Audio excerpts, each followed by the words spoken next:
નમસ્કાર, આપ જોઈ રહ્યા છો નેશન પ્લસ ન્યૂઝ. હું છું આપની સાથે હેતલ વગર.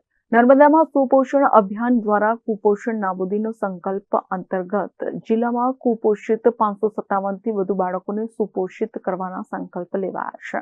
આ અભિયાન અંતર્ગત જિલ્લાના તમામ પીએચસીમાં મેડિકલ ટીમ દ્વારા પરીક્ષણ કરીને જરૂરી દવા, પોષણયુક્ત આહાર, બાળકો અને તેમના વાલીઓનું કાઉન્સેલિંગ, નિયમિત સમયાંતરે પરીક્ષણ કરીને કુપોષિત બાળકોને સુપોષિત કરવામાં આવશે.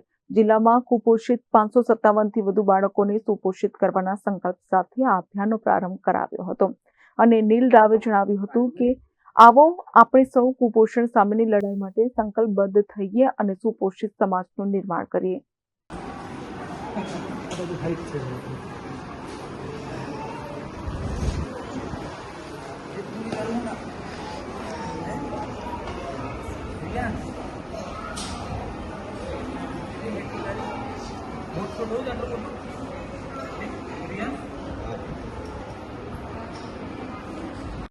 મોનિટરિંગની જરૂર હોય છે. દર મહિનાના 15 દિવસે મહિનાના અંતે બાળકની 1-2 વખત મુલાકાત થાય. એ મુલાકાત દરમિયાન આજે આ બાળકોનું જે સ્ક્રીનિંગ થશે એમને કયા કયા વસ્તુની જરૂર છે એ ડોક્ટર સાહેબ લખીને આપશે. 30મી તારીખે મન કી બાતનો કાર્યક્રમ છે એ દિવસે અમારા જે બધા આગેવાનો છે પાર્ટીના, બાકીના સામાજિક સંસ્થાના આગેવાનો છે, બાકીના એવા સજ્જન નાગરિકો છે જેમને આ બાળકો માટે કંઈક કરવું છે, બાળકો તમારા ઘર સુધી આ કીટ પહોંચાડશે. તમારે 2 વસ્તુની કાળજી રાખવાની છે કે એ જે કીટ છે એ બાળક સારી રીતના લે, એ આહાર લે તો એ બાળક આપણું મજબૂત થશે.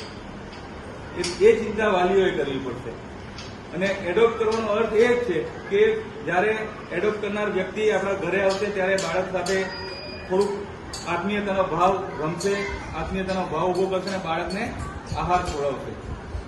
તો આ ભારતને મજબૂત કરવા માટે, સશક્ત ભારતની જે વાત છે એને મજબૂત કરવા માટે, સમૃદ્ધ ભારતની જે વાત છે એને મજબૂત કરવા માટે અને એક સેવાના ભાવથી, અને જ્યારે આદરણીય રત્નાકરજીનો જન્મદિવસ હોય, રત્નાકરજીએ પોતાનું આખું જીવન સમાજ માટે, દેશ માટે સમર્પિત કર્યું હોય, ત્યારે નર્મદા જિલ્લા ભારતીય જનતા પાર્ટીએ નક્કી કર્યું છે કે 1 વર્ષની અંદર આ જિલ્લામાં એક પણ બાળક કુપોષિત ના રહે અને નર્મદા જિલ્લો સુપોષિત બને અને નર્મદા જિલ્લાના બાળકો અને બાળકોથી આવનારું ભવિષ્ય એ સમૃદ્ધ અને સશક્ત બને.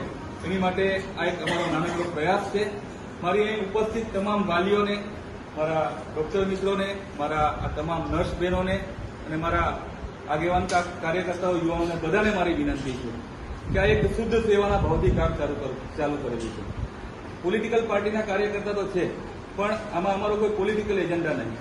બસ મનમાં એ ભાવ છે કે આપણા વિસ્તારનું બાળક મજબૂત થાય, એમની માતા વાલીઓની ચિંતા દૂર થાય. દર મહિને નાની મોટી વ્યવસ્થા જો કોઈ રહી જતી હોય તો એ વ્યવસ્થામાં અમે પૂરક બનીએ.